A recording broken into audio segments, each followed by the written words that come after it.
La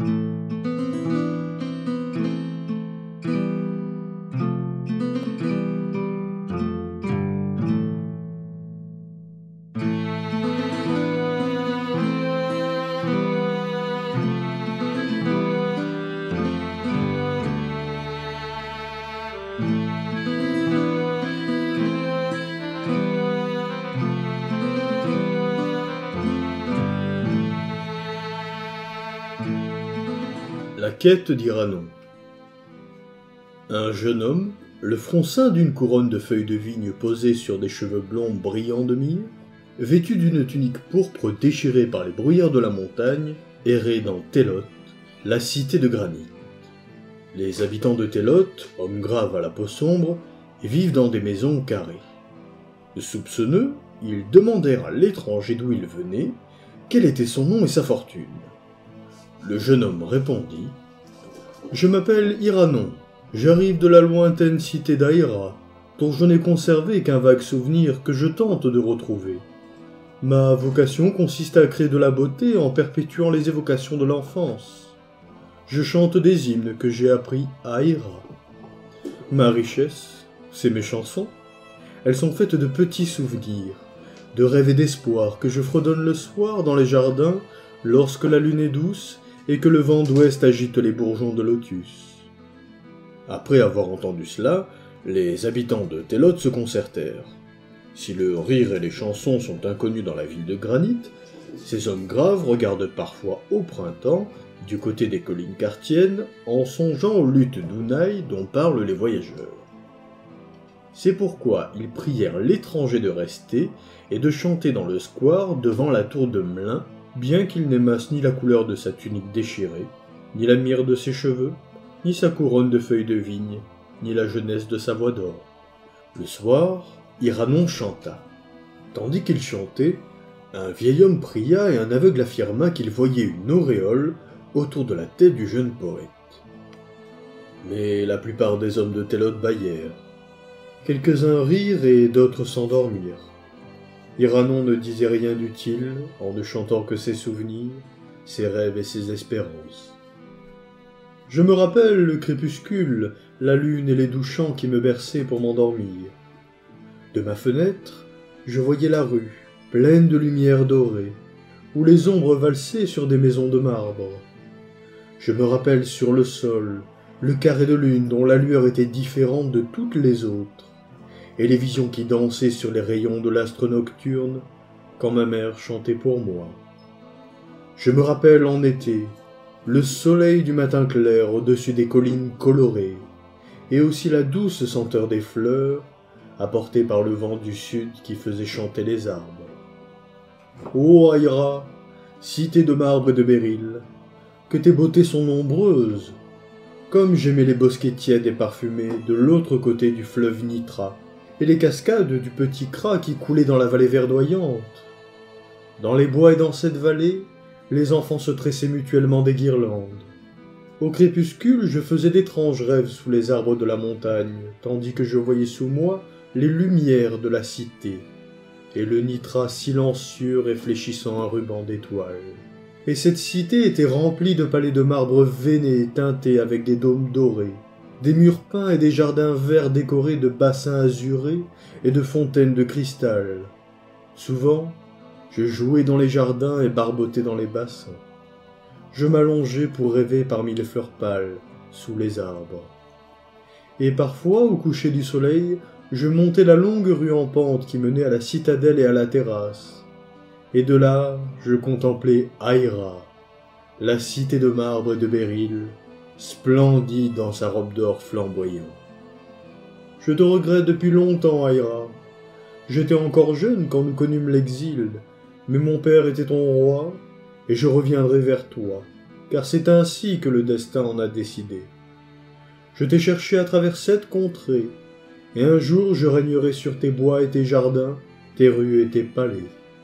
Je chanterai pour des hommes qui comprendront mes chants et qui les écouteront sans rire, car je suis Iranon, le prince d'Aïra.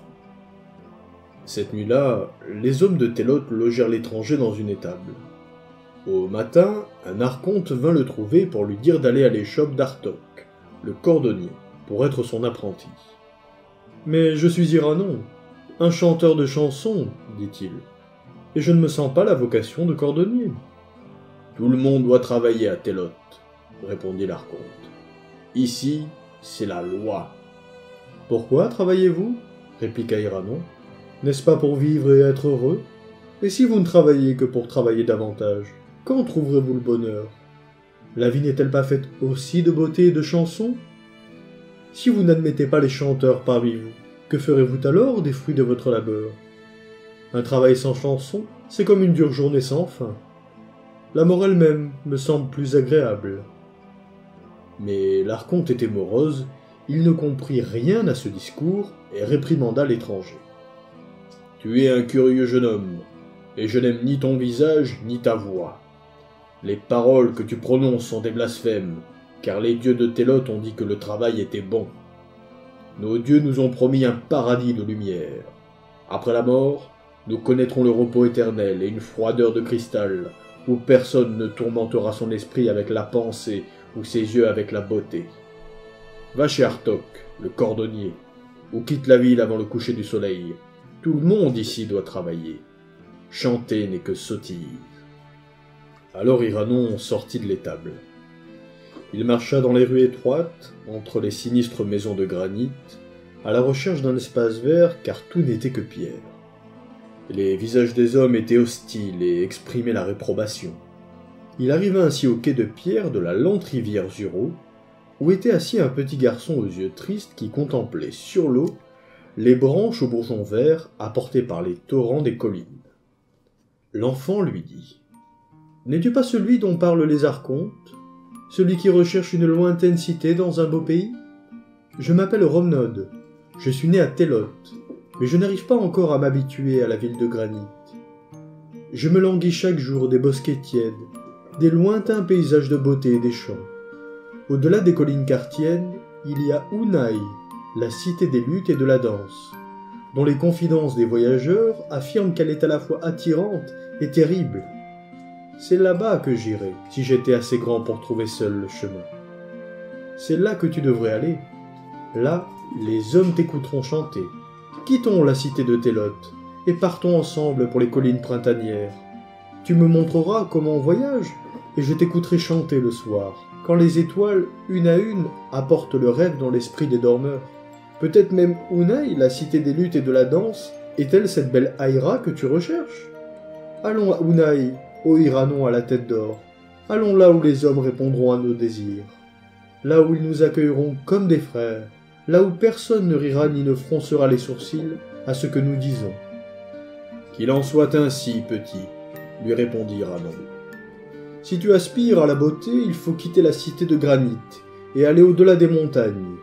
Je ne veux pas te laisser dépérir au bord du Zuro paresseux, mais ne crois pas que tu trouveras la joie et la compréhension de l'autre côté des collines kartiennes. Ni plus loin, ni au bout d'un voyage d'un jour, ou d'un an, ou d'un lustre. Écoute. Quand j'étais petit comme toi, j'habitais dans la vallée de Nartos, près du glacial Xari, où personne ne prêtait attention à mes rêves. Lorsque je serai plus grand, me disais-je, j'irai à Sinara, sur la côte sud, et je chanterai pour les chameliers souriants sur la place du marché. Mais quand enfin j'arrivai à Sinara, je ne trouvais que des chameliers ivres et débauchés. Leurs chants étaient différents des miens. Je voyageai ensuite en barque sur le Xari, jusqu'à Jaren au mur d'Onyx. Mais les soldats de Jaren se moquèrent de moi, et me chassèrent, si bien que j'errai de cité en cité. J'ai vu Stétélos sous la grande cataracte, et j'ai contemplé le marécage où s'élevait jadis Sarnath. Je suis allé à Tra, Ilarnek et Kadateron au bord de la sinueuse rivière Haï. J'ai longtemps aussi habité à Olato et dans le pays de Lomar. Mais si j'ai eu parfois des auditeurs, ils ont toujours été peu nombreux, mais je sais que je ne trouverai le bonheur qu'à Aïra, la cité de marbre et de béryl, où mon père était jadis roi. C'est pourquoi nous chercherons Aïra. Nous irons visiter la lointaine Unai, au-delà des collines kartiennes, qui pourrait être Aïra, bien que je ne le croie pas. La beauté d'Aïra dépasse l'imagination, et personne ne peut en parler sans ravissement, ce qui n'est pas le cas d'Unai, dont les chameliers parlent d'un air concupiscent. Au coucher du soleil, Iranon et le petit Romnod quittèrent Télote et errèrent longuement parmi les vertes collines et les fraîches forêts. La route était dure et obscure, et elle semblait ne jamais vouloir conduire les voyageurs à Unai, la cité des luttes et de la danse. Chaque soir, quand les étoiles apparaissaient, Iranon chantait à Héra et ses merveilles, et Romnod écoutait. Ils étaient amis, heureux, tous les deux à leur façon. Pour se nourrir, ils mangeaient en abondance des fruits et des baies rouges.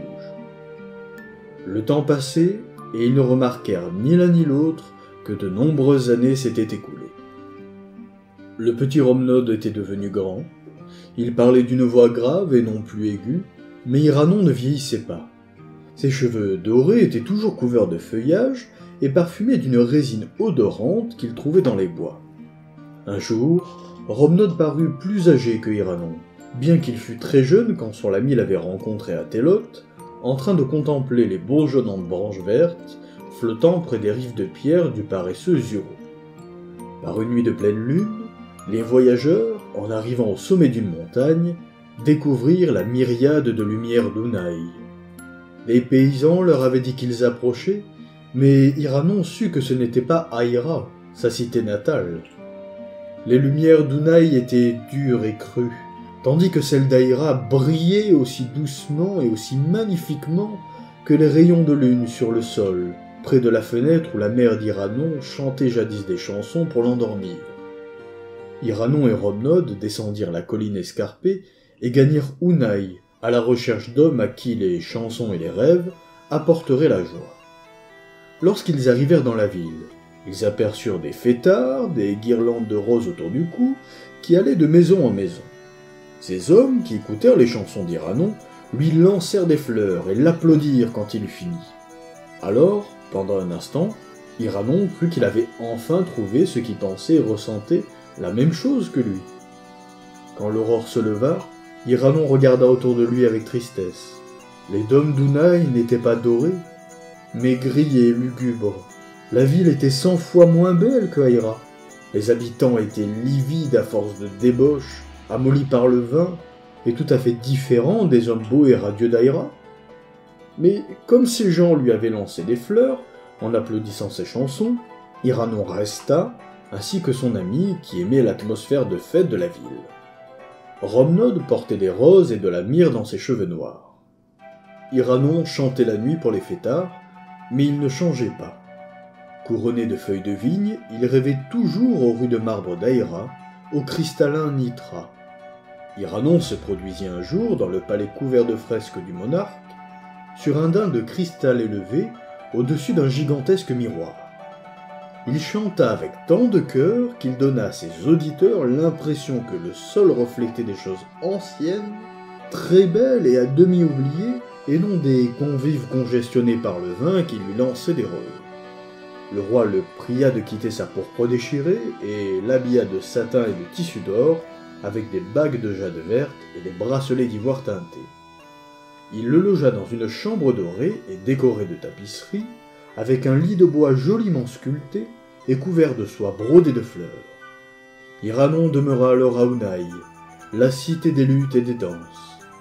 Mais un jour, le roi fit venir au palais des danseurs tourbillonnants du désert de l'Iranie et des joueurs de flûte basanée de Drinen. Ce soir-là, les noceurs lancèrent beaucoup moins de roses à Iranon qu'aux danseurs et aux joueurs de flûte. Peu à peu, Romnod, jadis le petit garçon de Télote, la ville de granit, devenait plus grossier et s'enivrait. Il rêvait de moins en moins et n'écoutait plus avec le même plaisir les chants d'Iranon. Malgré sa tristesse, Iranon continuait à chanter et à rêver d'Aïra, la cité de marbre et de béryl. Puis une nuit, Romnod, alourdi et congestionné, s'éteignit sur les coussins de soie de sa couche de banquet. Il mourut pendant que Iranon, pâle et mince, chantait pour lui-même, dans un coin sombre. Après avoir pleuré son ami, recouvert sa tombe de branches aux bourgeons verts, comme les aimait jadis Romnod, Iranon enleva ses vêtements de soie et ses parures, et quitta Unai, la cité des luttes et des danses, sans que personne le remarquât, vêtu seulement de la pourpre déchirée avec laquelle il était arrivé, et le front couronné de vignes fraîches des montagnes. Au coucher du soleil, Iranon repartait à la recherche de son pays natal et d'hommes qui comprendraient et aimeraient ses chansons et ses rêves. Dans toutes les villes de Sidatrie et dans les contrées au-delà du désert de Bnazi, les enfants au visage malicieux se moquèrent de ses chansons anciennes et de sa tunique de pourpre déchirée. Iranon paraissait toujours aussi jeune et chantait inlassablement Aïra, la cité magique. Il arriva une nuit dans la cabane misérable d'un vieux berger courbé par les ans et sale. L'homme gardait des moutons sur une pente rocailleuse qui s'élevait au-dessus d'un marécage de sable mouvant. Iranon s'adressa à lui comme il l'avait fait tant de fois. « Peux-tu me dire où je trouverai Aïra, la cité de marbre et de béryl, où coule le nitrat cristallin ?» En entendant ces mots, le berger regarda longuement et intensément Iranon, comme s'il se souvenait de quelque chose de très ancien. Il étudia chaque trait de son visage, ses cheveux dorés et sa guirlande de feuillage. Puis, hochant la tête, il répondit « Ô étranger, j'ai bien entendu parler d'Aïra et des autres noms que tu as mentionnés, mais ils remontent loin dans le temps. Je les ai entendus dans ma jeunesse de la bouche d'un compagnon de jeu, le fils d'un mendiant qui avait des rêves étranges et qui inventait de longues histoires sur la lune, les fleurs et le vent d'ouest. Nous nous moquions de lui car nous connaissions son origine, bien qu'il se prît pour le fils du roi. Il était beau comme toi, mais étrange et un peu fou. Il s'est enfui de chez lui encore très jeune pour trouver ceux qui écouteraient avec plaisir ses chansons et ses rêves. Combien de fois m'a-t-il chanté des poèmes sur des contrées qui n'ont jamais existé, et sur des choses qui ne pourront jamais être. Il parlait beaucoup d'Aïra, de la rivière Nitra et des cascades du Petit Kra. Il disait toujours, quoique nous fussions parfaitement au courant de ses origines, qu'il avait régné sur ces contrées. Mais il n'y a jamais eu de cité de marbre appelée Aïra, ni d'homme qui prendrait plaisir à écouter d'étranges chansons, sauf dans les rêves de mon ancien compagnon de jeu, Iranon, qui a disparu. Et dans le crépuscule, tandis que les étoiles apparaissaient une à une, et que la lune répandait sur le marécage une lumière semblable à celle qu'un enfant aime voir palpiter sur le sol quand on le berce pour l'endormir, un vieil homme à la tunique déchirée, couronné de feuilles de vigne flétries, s'enfonça dans les sables mouvants mortels, regarda droit devant, comme s'il voyait les dômes d'or d'une belle cité où l'on comprendrait ses rêves. Cette nuit-là, une partie de la jeunesse et de la beauté de l'ancien monde disparut à jamais.